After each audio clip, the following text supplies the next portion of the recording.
கர்த்தருடைய நாமத்துக்கு மகிமுண்டாகட்டும். இந்த புதிய நாளிலே நீதிமானின் வழியை அறிந்திருக்கிறவருக்கு ஸ்தோத்திரம் என்று சொல்லி சங்கீதம் 1:1 பார்ப்போம்.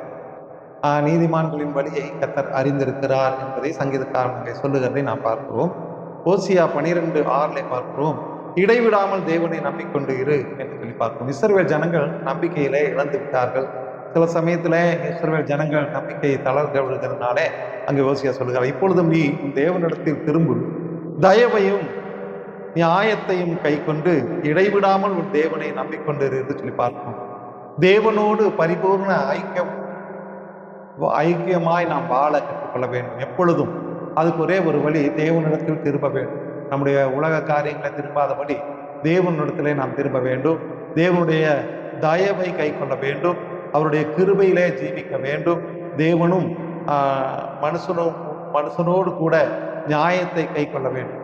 தேவனோடும் மனுஷனோடும் அதுபோல இடைவிடாமல் தேவனை நம்பிக்கொண்டிருந்தால் நாம் அவருடைய வழியை நாம் பின்பற்றுவோம். அத்தந்த காலை வேலை ஆசிரியப்பாராக நாம்